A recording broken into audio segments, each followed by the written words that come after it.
Okay, so this class session is going to be discussing the normal distribution. Okay, and so far we've only played with discrete probability distributions. The most famous one of the ones we've looked at is the binomial distribution, which, if you remember, you could use to count the number of heads that you get if you flip a fair coin 20 times. We also developed other discrete probability distributions. Now, let's talk a little bit about discrete, okay? Discrete in math means you can count the outcomes. For example, I can count how many times I get ahead if I toss a fair coin 20 times. Same thing if I'm counting number of students who attend more than one college in their college career. Okay, I can count the number of students who do that. By contrast, what we're going to talk about today is a continuous probability distribution. Okay, continuous distributions have outcomes that aren't countable, they're measurable. To kind of illustrate the difference, imagine that you're measuring the heights of two people, okay? So somebody is 5'8" and somebody is 5'8¼ Okay, you can imagine, if you have something that's precise enough to measure it, that there's somebody in between those two people, 5'8" and 5'8¼ Likewise, you can imagine if you get that person, there'd be somebody between that person and the person whose height is 5'8¼ The only thing that matters is how precisely you can measure it. Same thing if you're measuring things like blood pressure or pretty much any physiological measurement, any characteristic of a human. You can imagine there's somebody in between two measurements. And that's kind of what continuous distribution is. Okay, so you need a slightly different way to model probability for those. Right, so I'm going to primarily use, for this session, I'm going to use my notes, my course notes. I also have up the TI-84 because we're going to be using that. So hopefully if you have a TI-84, get hold of it. I'm also going to be using an online normal distribution calculator, which I like because it shows you the normal distribution curve as well as the probabilities. And I'll provide a link to that in the course notes. Okay, so let me switch to my class notes. Here we go.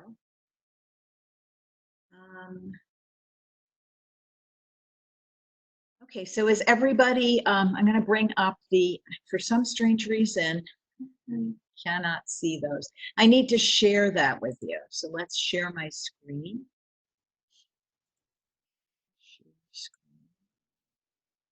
All right, so hopefully everybody can see these notes now. All right, so what I'm talking about here in the notes is I'm saying many natural and social phenomena.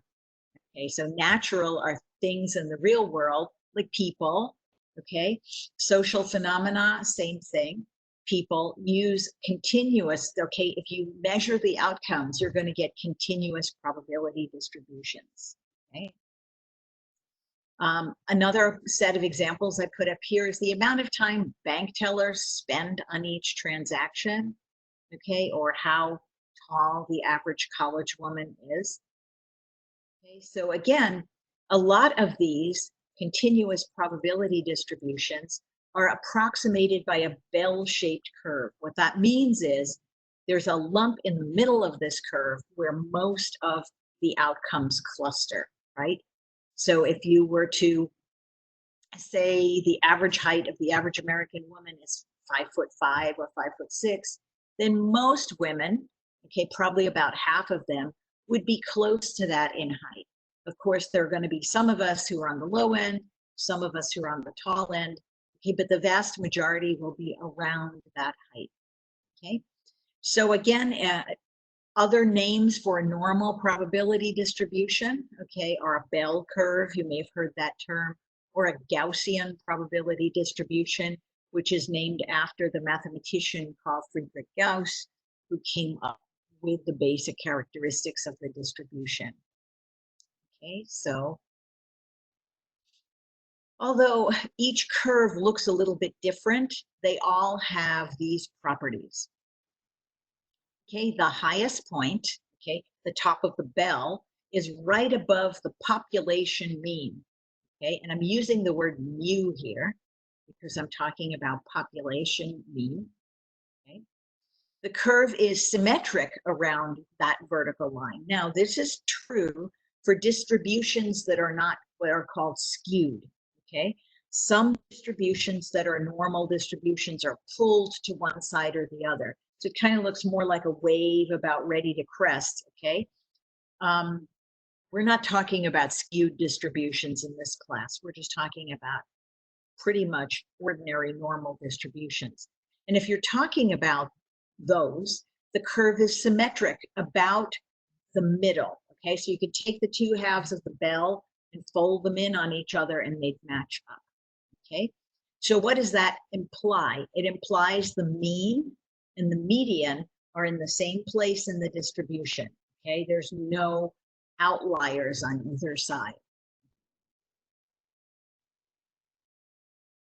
The model, the normal model, now remember, this is a mathematical model, okay, so we're making some assumptions about what it can model, okay. The curve never touches the x-axis, so you can imagine the bell going down and the tails of the bell go out forever, okay, forever in each direction. What that tells you is there's a small but not zero probability that you might find an outlier outcome out in those tails. Okay? That's the mathematical model. Now, for example, if you're using this to model human height, right, and say the middle of the curve is 5'6", there is, okay, a lower limit to height that an adult human can be, right? Even if we're talking about little people, there's a limitation on the low end. Likewise, there's a physiological limit on the high end, probably about 7.5 feet, okay? Taller than that, a human's heart couldn't pump blood to basically keep them alive, okay? So I'm not talking about those real limits on the normal curve. I'm talking about the mathematical model of the normal curve. Does everybody understand what I mean about the model? Okay.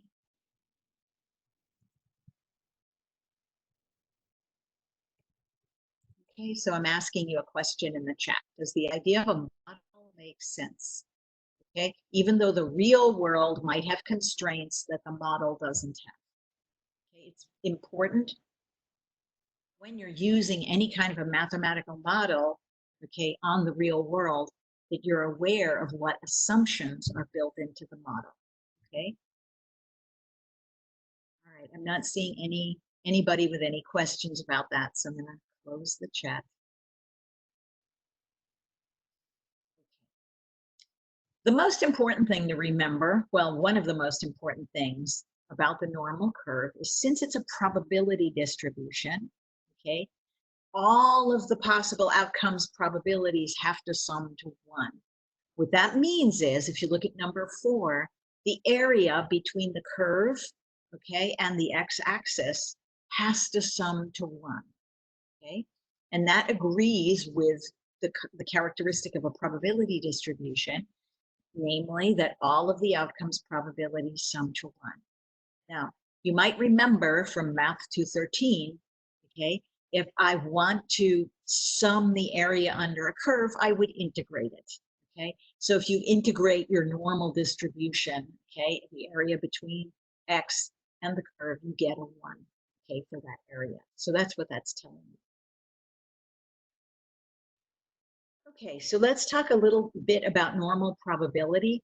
What I'm going to start with is the concept, we're going to talk about something that's called the empirical rule.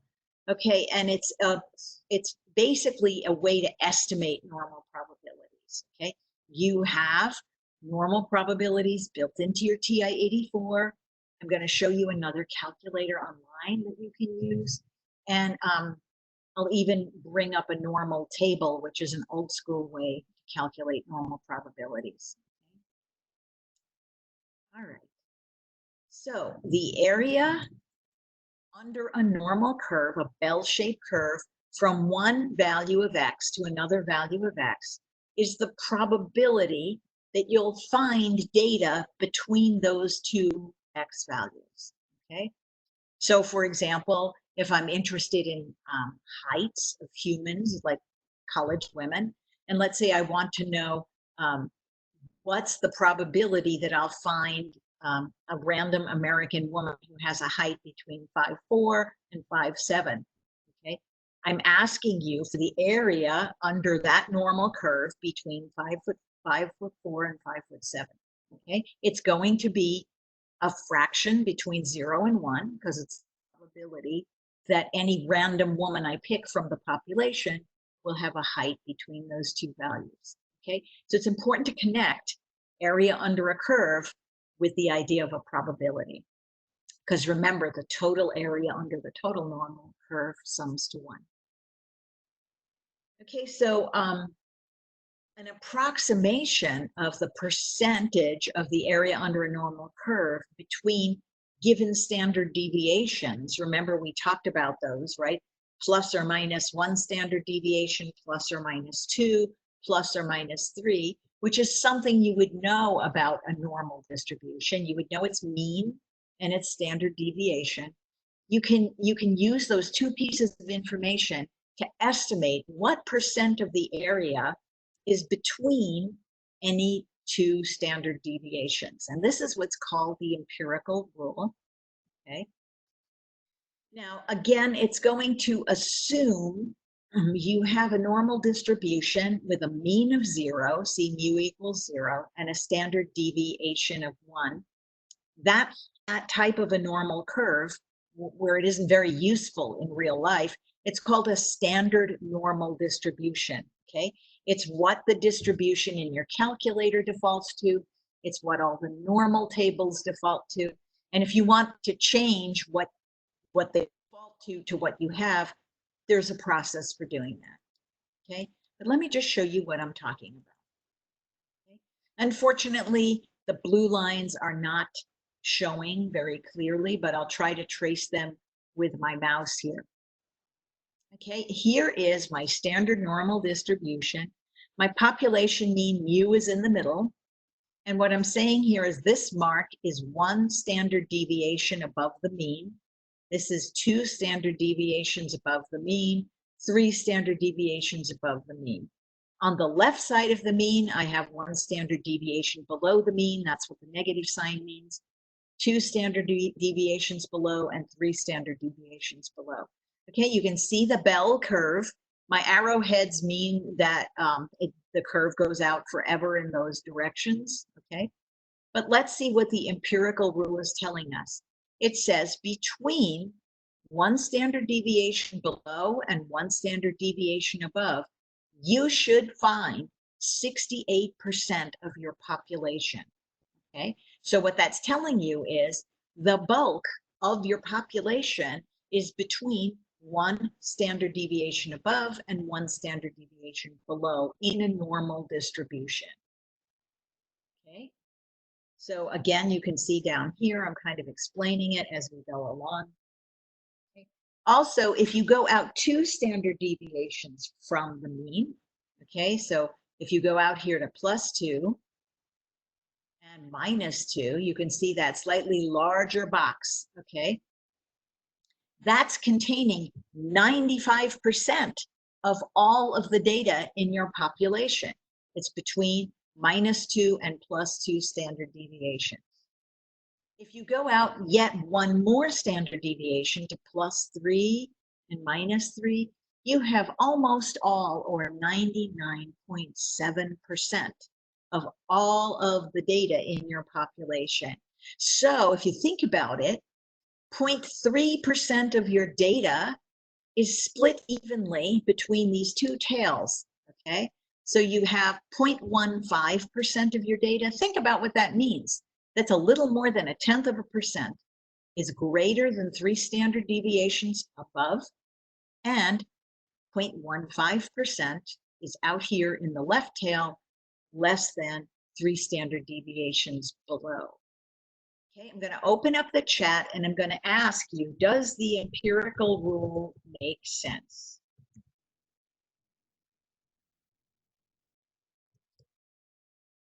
Does the empirical rule make sense with the picture?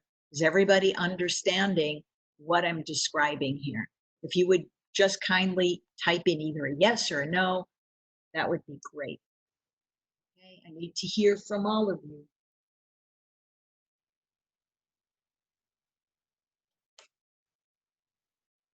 Good.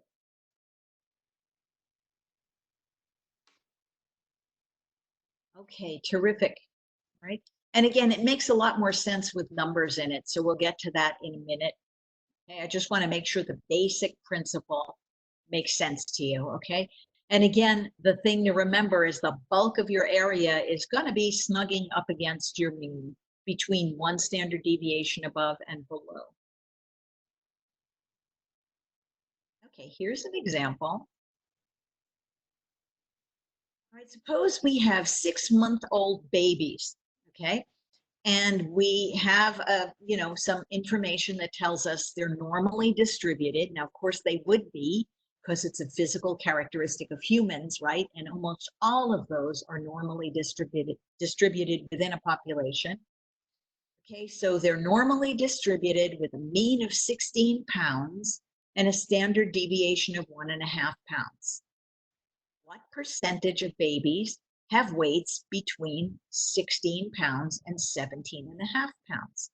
Okay, so again, we can answer the question with technology, not a problem. I just want to show you what it's implying as far as the graph of a normal curve.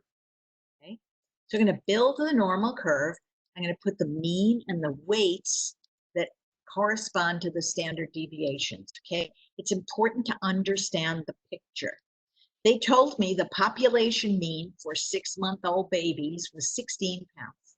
So that goes right underneath mu in the middle of the normal curve.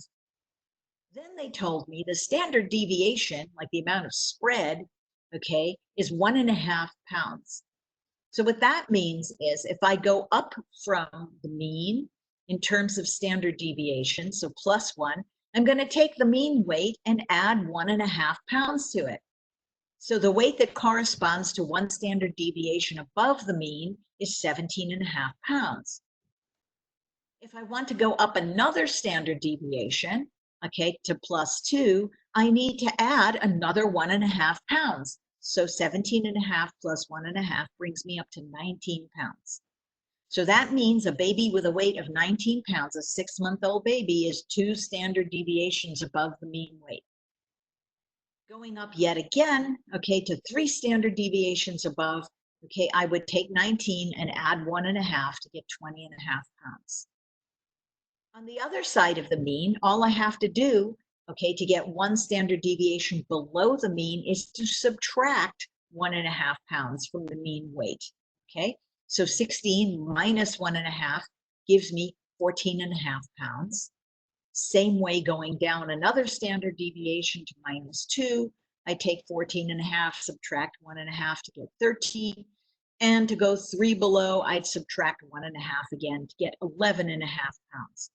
So when I finally have everything built in the normal curve, you're seeing the mean weight and all the weights underneath their respective standard deviations. Okay, so does this picture make sense?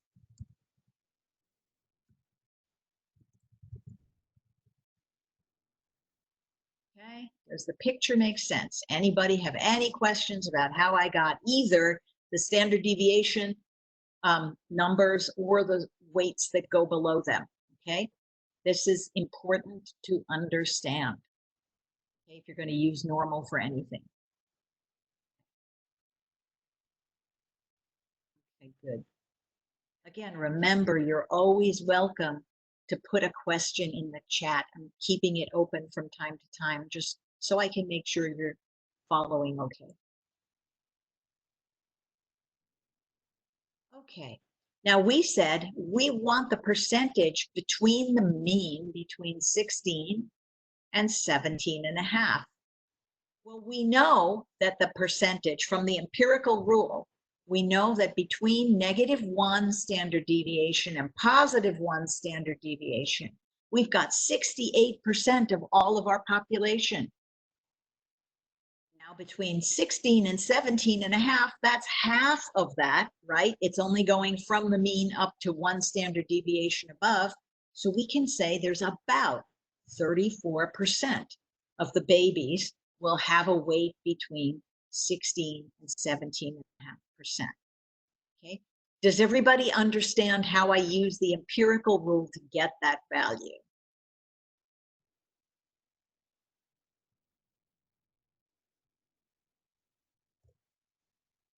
Okay, everybody good with 34%? Understand how I got it? Okay. Again, it has to do with those values. Okay, one standard deviation, -1 to +1, 68%. -2 to +2, 95%. -3 to +3, 99.7%. Okay, so if you can remember those, you can use it to approximate. Anyone with questions so far? Okay, anybody have any questions?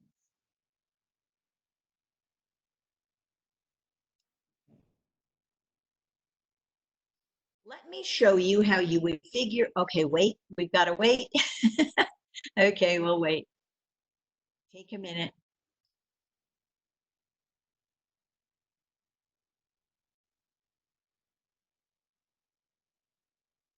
Okay. Okay, thank you. You're just having a technical issue. All right. So what I'm going to do is I'm going to show you how you would do this on a TI-84. Okay, so I'm going to switch to the TI view. Remember, the two things you have to remember about your population are your mean, which in this case is 16, your standard deviation, which in this case is 1.5. Okay, so let's go over to the TI-84. And again, remember when we did binomial, we found what we were looking for on the distribution menu, okay? So we're gonna go back to DISTR. You can see it here above the VARS key. So to get there, I'm gonna do second, VARS, okay? And normal is the first thing that I'm interested in. Normal PDF is not terribly useful because it's a continuous distribution.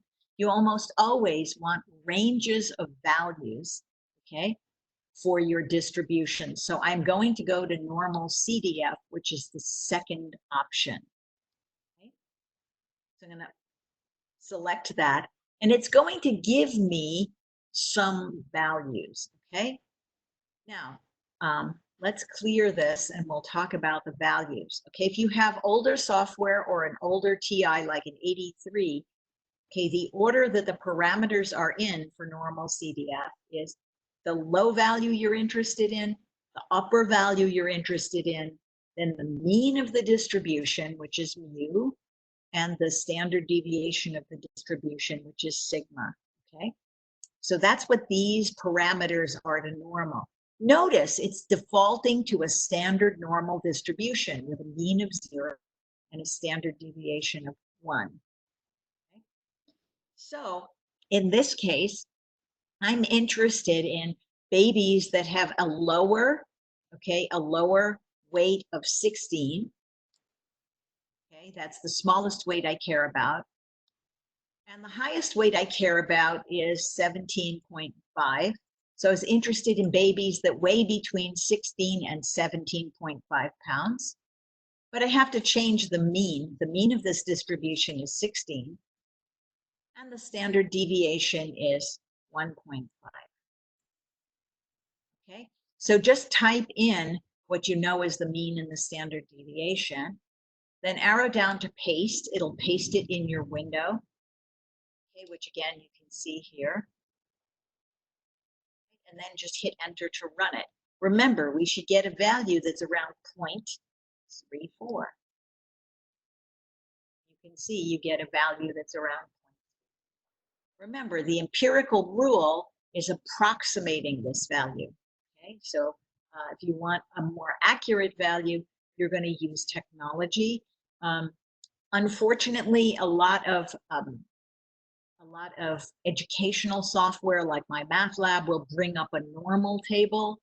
And again, that's kind of problematic to use. I'll explain why in a minute. But let me just ask at this point, is everybody following how to use the TI?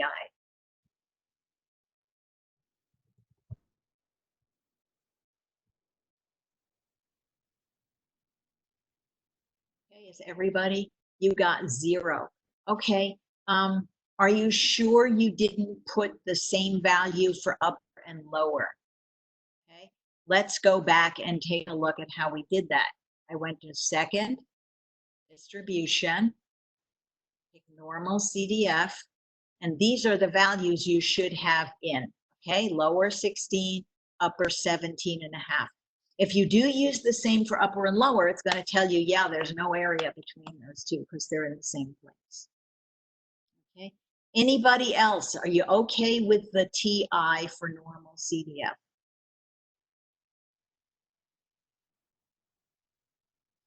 I want to show you some characteristics of this. Okay. For example, suppose we wanted to know what percentage of babies have weights greater than 16 pounds? If you think of the bell-shaped curve, I'm asking you for the right-hand side of the bell-shaped curve. If the area under the whole curve is 1, then half the curve should be around 0.5. Okay, so I want to show you how we would use normal CDF to do that. Okay, so in this case, I want to know greater than 16. So there is no upper limit. Okay, so I'm going to arrow back down to here. And I want to say, well, how do I tell the calculator I want this to go out to infinity? Okay, well, you can fake your calculator out with infinity like this. You're essentially going to tell it you want 1 plus 99 zeros. Okay, that's a really, really huge number, and it's probably the biggest number your calculator can hold. So from the calculator's point of view, infinity. Okay, so here's how you enter it in. Type in a 1. And then I want you to see above your comma, you see double E? Okay, that's telling you I want to type in something in scientific notation. I want to basically say 1 times 10 to the 99th. Okay, so I'm going to get this double E by saying second, comma. Notice it only puts in 1 E. Okay, it's important that you use this key, okay, and not the key with the letter E on it. You don't want this E. That's the wrong E. Okay, so see the double E? Then type in 99. Okay, so that's like saying 1 times 10 to the 99th. So 1 plus 99 zeros, some really huge number. You're going to leave the mean and the standard deviation alone. Okay, and remember, I'm expecting an answer of about 0.5. So I'm pasting that in. I'm going to say enter. And you can see that's really, really, really close to half the curve. Okay, okay, so let me ask, are you, I'm going to show you again how to do this if I wanted to find the percentage of babies with weights less than 16 pounds. That's the other half of the curve, right? And it's symmetric. So you'd expect it to come out with the same exact number, about half. So let me go back into normal CDF.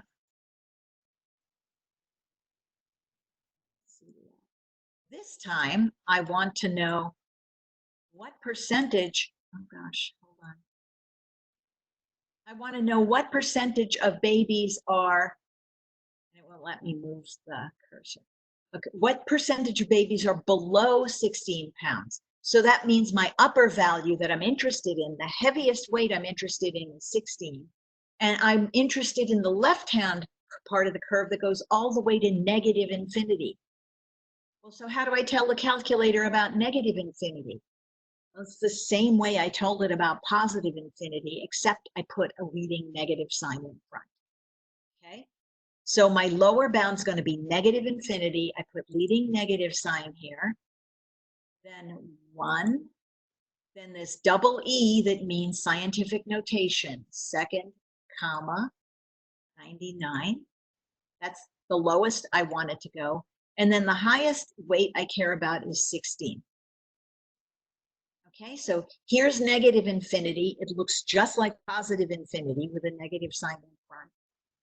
Leave the mean and the standard deviation alone. I'm going to paste that and run it, and I'll get exactly the same, well, almost the same value. You can see here I've got some rounding error, okay? These numbers should be identical, but remember your calculator is approximating slightly, okay? So you're going to take these to both be, if you were rounding these to 4 decimal places, they would both be 0.5, okay? So what I'm curious about is everybody okay with infinity in the calculator? Okay.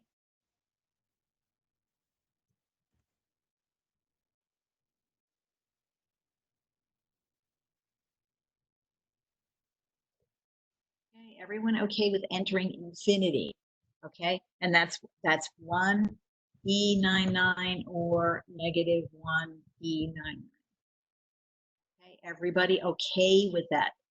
Okay. You're going to need to be able to do this to do homework and test questions. So please let me know. You okay with this? Everybody comfortable with where you're finding it?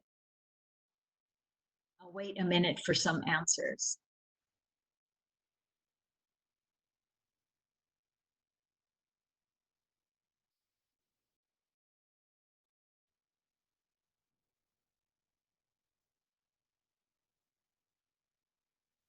What I'd like to show you next, if you're okay with it, is I want to show you an app, okay, that I put a link to. Don't worry, you'll be able to find it again.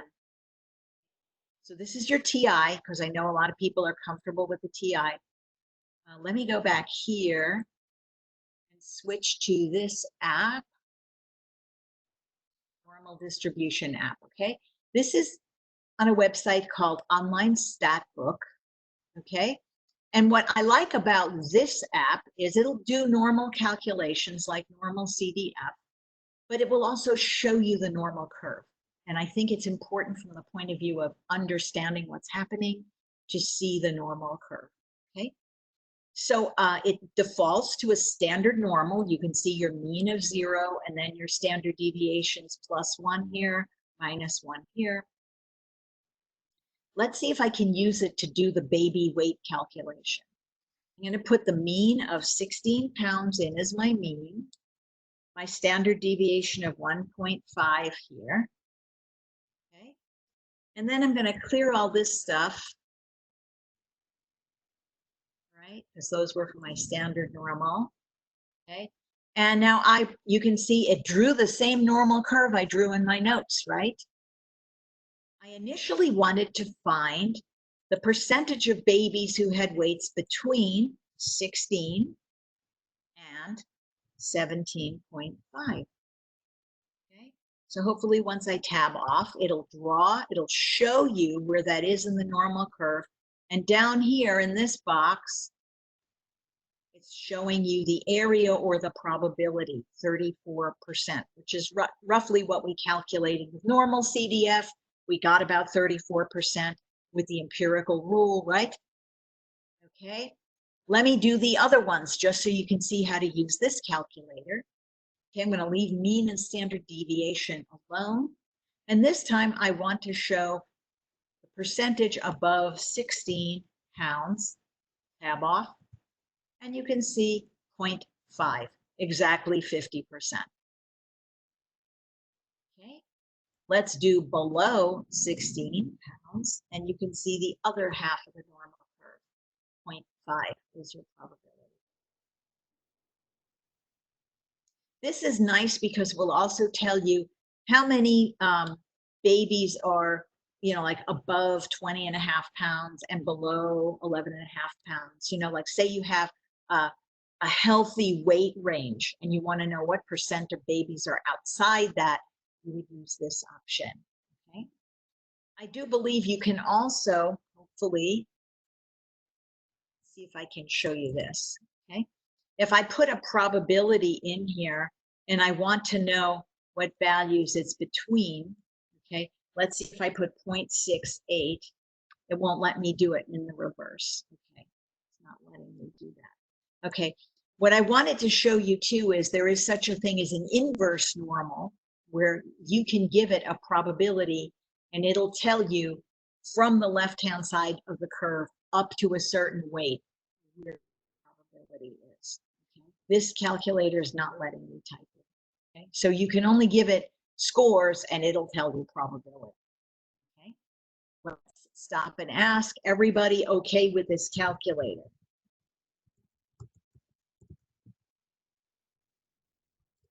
Again, I like this one because you can see the picture, okay? And it's important to understand the picture. Okay?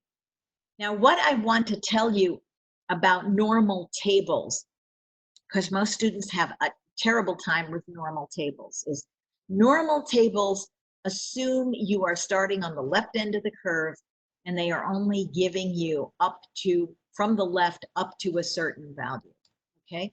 The other problem with normal tables is you've got to convert your measurements with your mean and standard deviation to a standard normal table with a mean of 0 and a standard deviation of 1. We'll get to that in a minute, okay? But I just wanted to let you know why I usually try not to use the normal tables. Again, we have all these other tools, we might as well use them. That said, please realize these apps that I'm showing you both on your TI and this app here are far more accurate than what you would get with a normal table, okay? So my math lab may have issues with it, okay? I'll show you the normal table later on, okay? Because it requires a little bit more information to be able to use it. But as long as everybody is okay with this, okay, I'm going to go back to my notes. I wanted to make sure everybody had some tools for calculating these. So here was our baby weight problem. Here are the directions on how to use normal CDF. Again, we went through this, so I'm not going to spend any time discussing it again. This shows you what to type in for positive and negative infinity.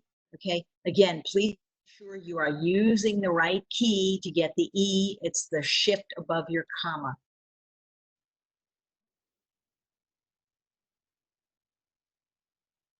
And again, we did this. Okay, so here's another example. Okay. Shoe sizes for American women are normally distributed with a mean of 9 and a standard deviation of 0.8. So what percent of American women have shoe sizes less than a 7.5? Okay, so what we want is we want the area under the normal curve to the left of 7.5. Okay, here's our mean. Okay, so I want to use normal CDF to answer this question. So again, the point I'm making here is you want to use negative infinity as the lower bound. Okay, the highest shoe size you care about is 7.5. The mean is 9. The standard deviation is 0.8. Okay, I'd like you to try this one. Okay, so try this on either, try on your TI to see if you get the same answer.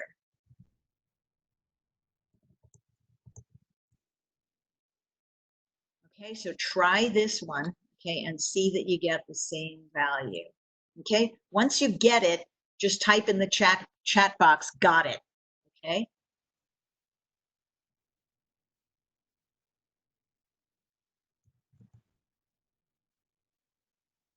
Okay, and if you didn't get it, of course, tell me having problems, all right? I want to make sure you're all comfortable doing this on your TI, right? So I've got the command you're typing in right here.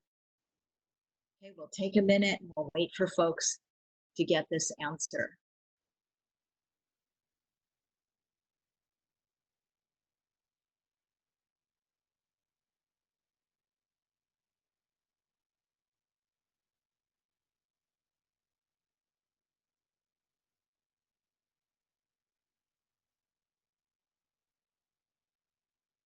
Okay, we've got one, got it.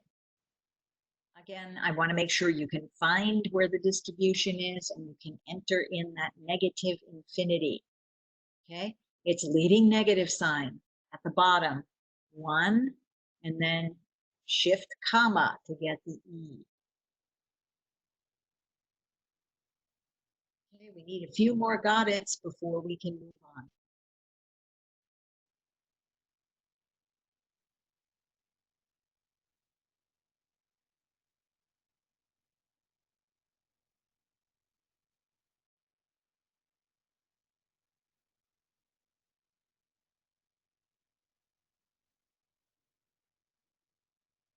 Okay, we've got 3 of them. Okay, anyone stuck anywhere?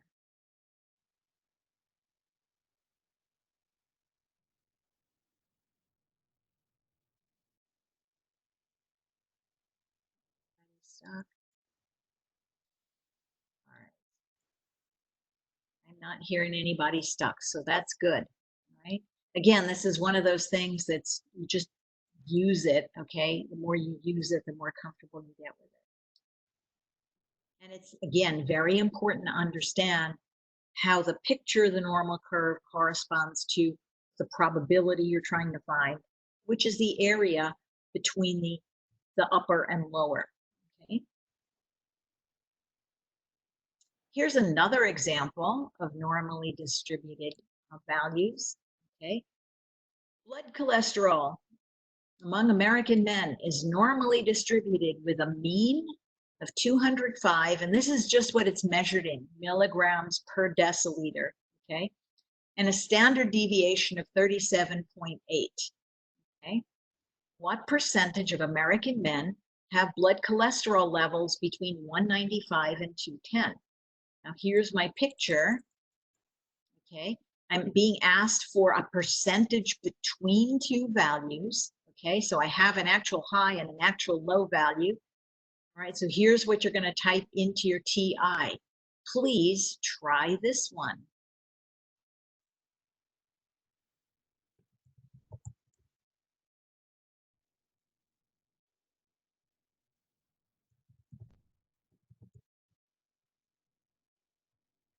Right?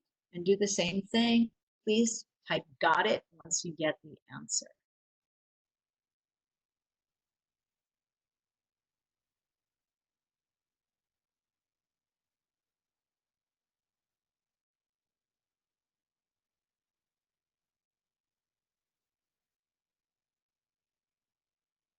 Okay, 0.1569. Yes, that is correct. About 15.6% of American men have blood cholesterols between those values. So what does that mean? If you were to pick a random American male, there's a 15% chance that he would have a blood cholesterol within those ranges. Okay. I'm going to wait a little bit more to make sure everybody else can get this value. Again, this is practice, folks. Please give it a try.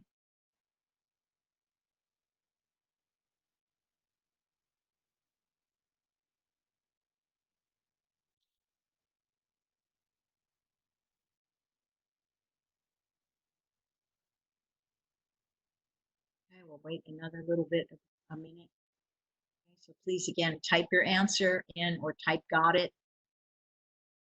I want to make sure you can all follow.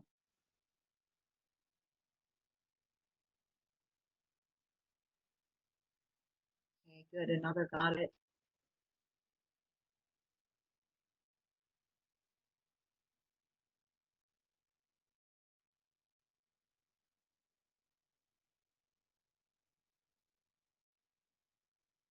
Okay, we've got 3. There's 7 of you on. Let's get one more got it, and then we'll move on.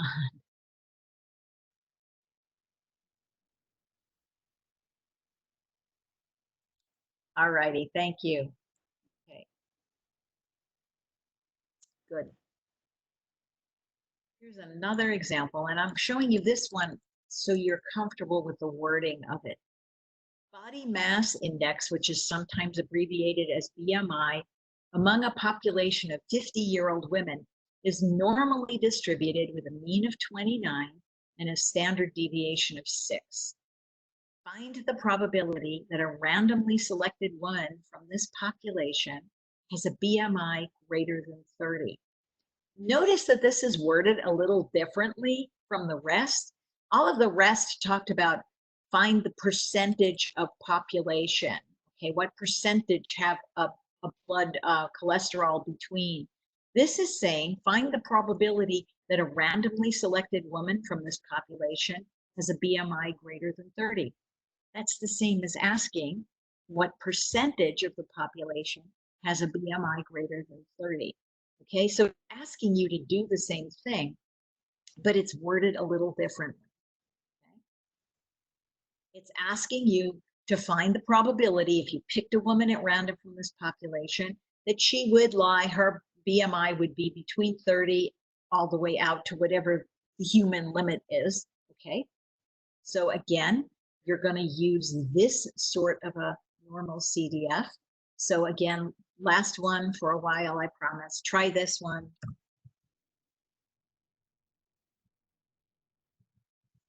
And type got it when done. Okay, not red, try. Okay, try this one.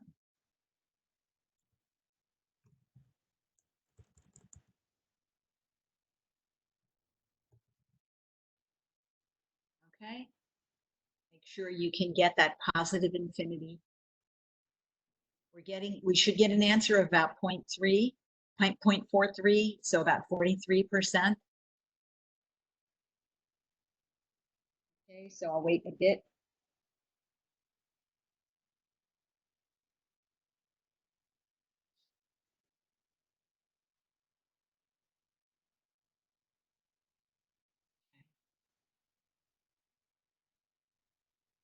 All right.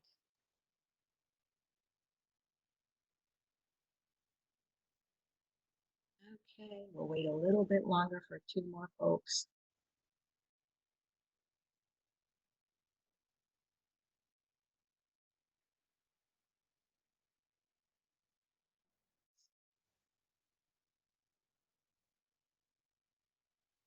One more.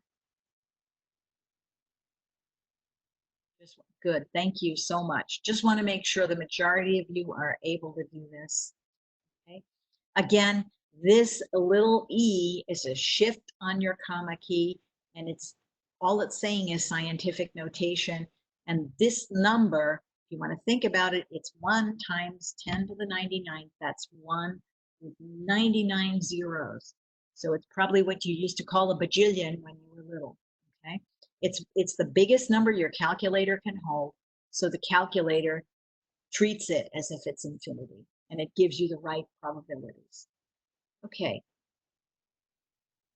Now, this normally, no pun intended, when you're dealing with normal probabilities, okay, and you're talking about probabilities from different distributions, okay, you might want to compare scores that come from different distributions, okay?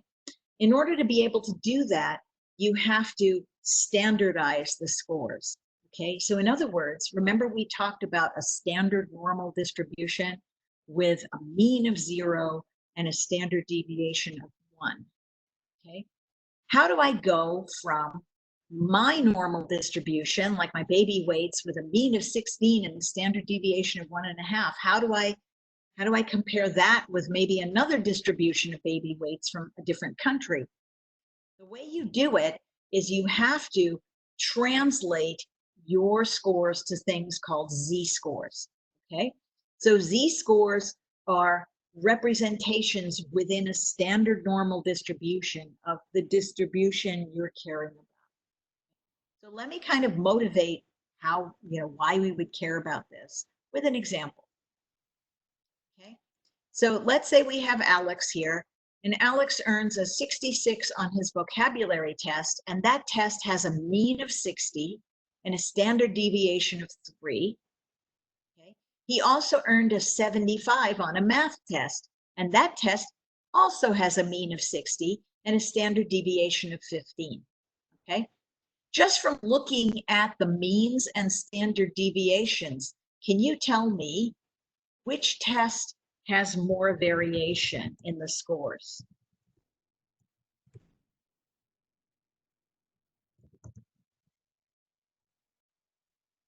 Which test has more variation in the scores, the vocabulary or the math?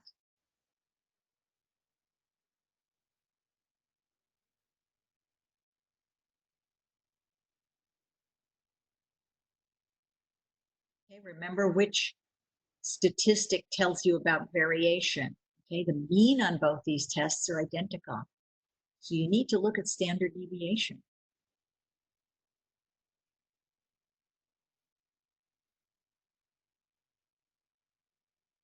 Anybody have any guesses as to which test has more variation in the scores? Okay, my vocab test has a standard deviation of 3. My math test has a standard deviation of 15. Okay, so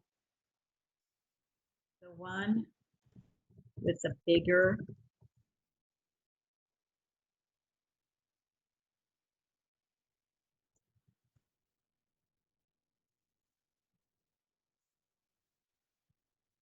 okay, the one with the bigger standard deviation has more variation in it. So if I were to look at these two tests, okay, the vocabulary test has a lot of the scores clustered around 60, whereas the math test has lots of variation in it. It's possible that although the average was a 60 on that test, some people might have gotten an 85 and some other people might have gotten a 30. Okay, so the scores in the math world are more spread out. Now the question we want to ask is, which test does he have the better score on? In other words, we're asking, which test is he further above the mean in? Okay, where would he land further above the mean? Okay, now Alex is probably an elementary school student taking vocabulary tests, but in some university settings, okay, professors use this to determine whether or not to curve grades and how to curve grades. Okay, so in other words, they look at the population in their class, they decide where the mean is, and then they decide, okay, everybody kind of failed this test, so who's getting A's and who's getting B's and that sort of thing. Okay, so it's important to understand the concept of, what do I mean by better? I mean further above the average. Okay, does that make sense? Okay. Does that make sense? Please check in, okay, that you understand what I'm trying to decide here. Anybody else? Okay, how are we doing? Is this making sense?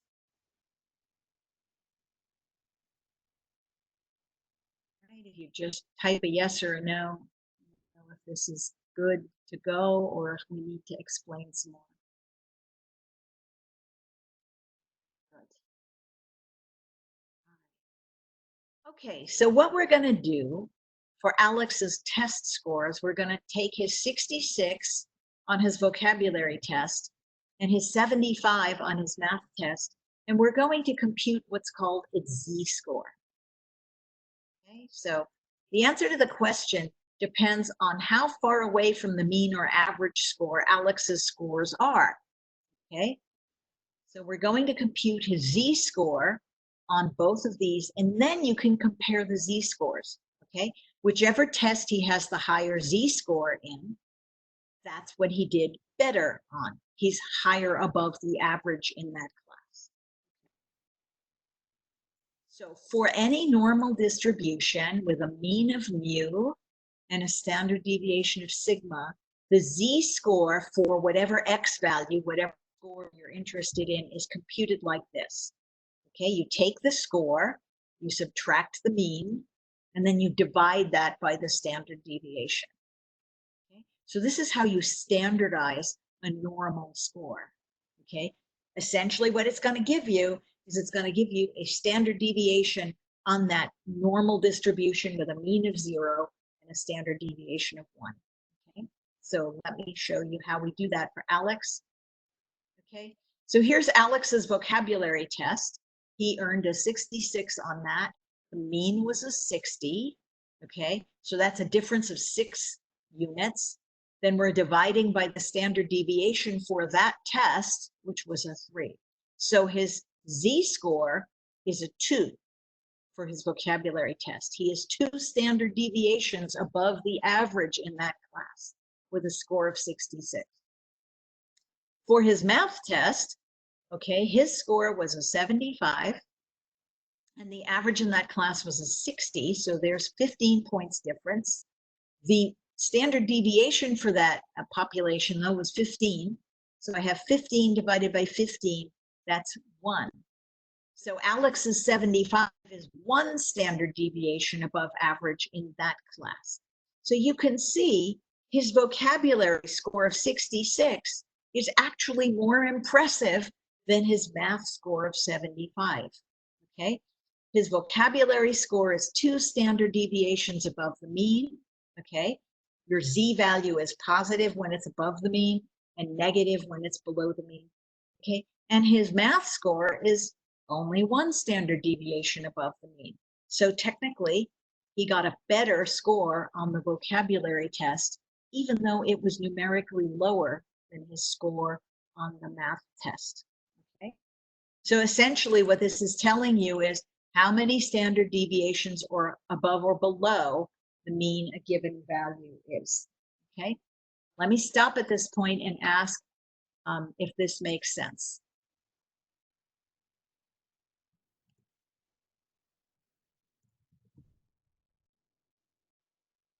Okay, do z-scores make sense?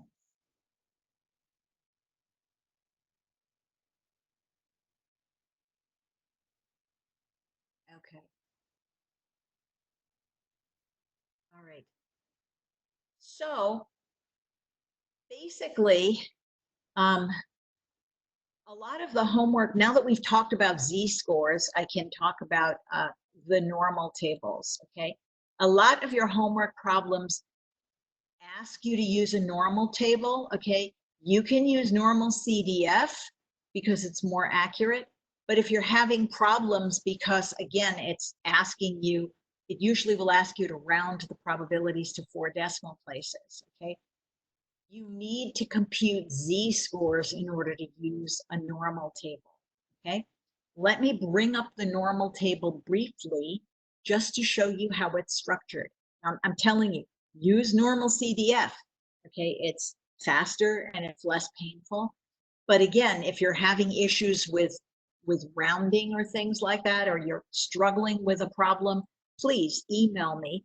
I'll walk through it and I'll make sure the problem isn't related to the normal table. Bringing up a normal table right now. Here it is, okay? And I have kind of, I'll link to this so you can see it. Any problems in your homework that involve computing a normal probability will have links to normal tables, okay? Feel free to use them if you want. The way I look at it, it's like super like 1975. I mean, we have apps, we have a TI-84. Don't know why we're still using normal tables, but I'll show you how it works, okay? So the table values represent the area to the left of the z-score. Okay, so the z-score is computed to 2 places, okay? You've got the whole number part of the z-score down this left-hand side, and you've got the 100th place of the z-score along the top. So if you wanted to know what percent of the normal distribution was to the left of a z-score of 3.00, okay, so here's 3.0, and here's the 00. So you can see here, okay, you've got 0.00135, okay, it's the area to the left. You might remember from the empirical rule, we said that there was about 0.3% of the area out beyond 3 standard deviations. This is asking for just one of them, okay? So half of 0.3 would be 0.15, and that's this number right here. Again, if I'm talking percents, remember that's going to be 2 decimal places to the right, okay? So that's this area, okay?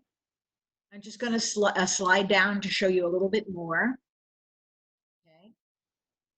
Here's your mean, okay, which is 0.00, and you can see half of the area in the normal distribution is to the left of that. If I slide on down to positive z-scores, okay, you can see our friend Alex over here with a positive z-score of 2.00. He did better than 97% of the people in his class, okay, on his vocabulary test. So let me just stop here and ask, is everybody comfortable enough, okay? Everybody okay with reading a normal table?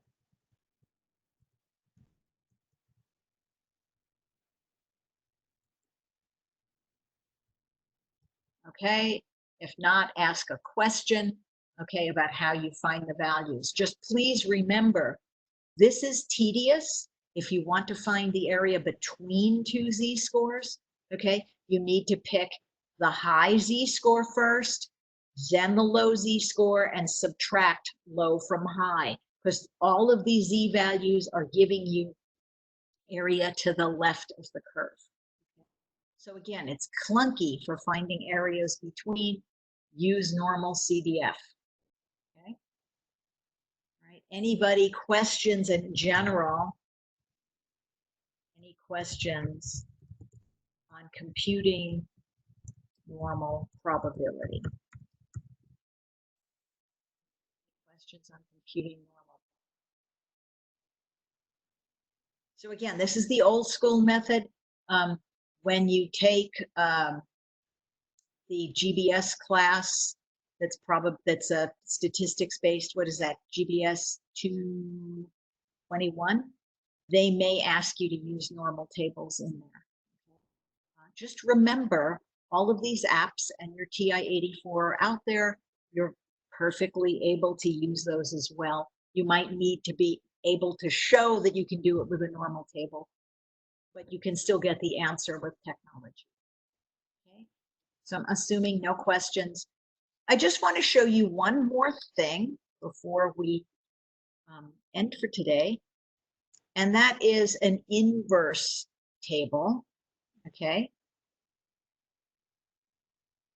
Okay, so I'm trying to get this to work here, and it's jumping around crazy.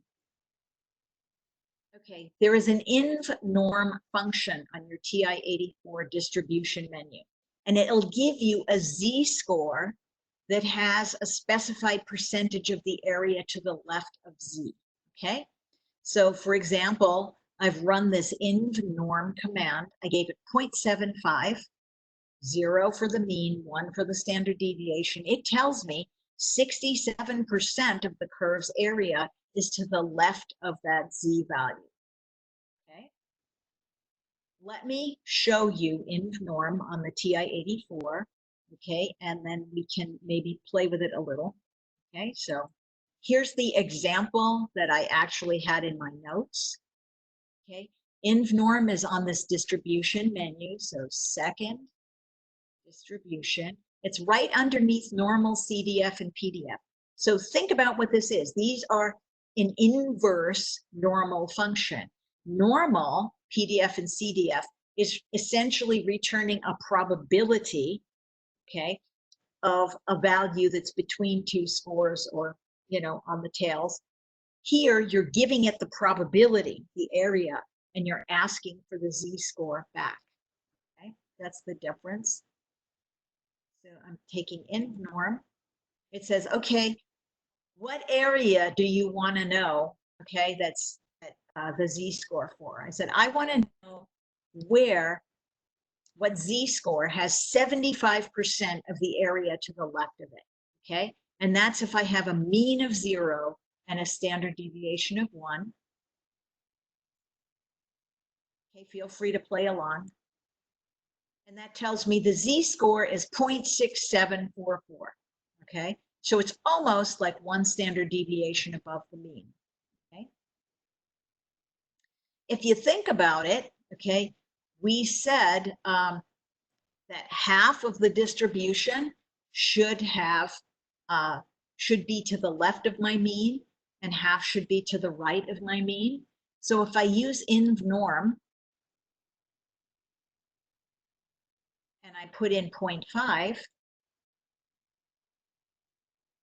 what do you think the z-score should be? Okay, what do you think the answer to this should be?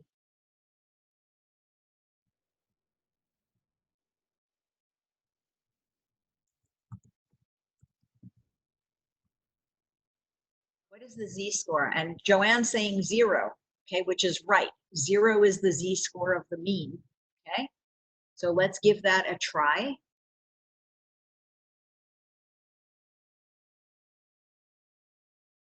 And there it is. 0 is the z-score of the mean.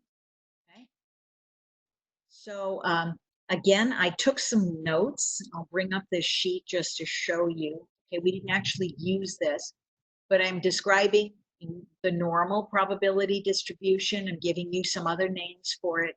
And then these are the links for the online normal calculator and the online normal table. So I'm going to stop sharing my screen, come back to the meeting, and I'm going to ask, do you have any questions on anything?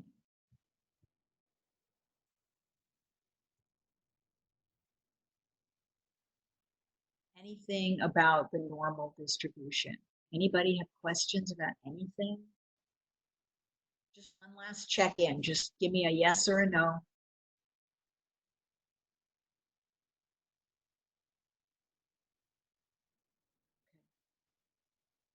right, remember this was section 9.3.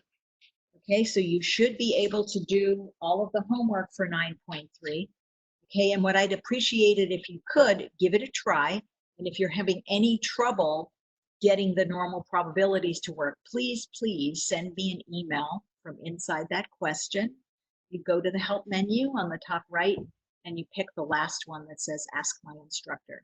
Okay, so if you guys don't have any questions, I'm going to basically end here, and feel free to drop off the conference whenever you're ready.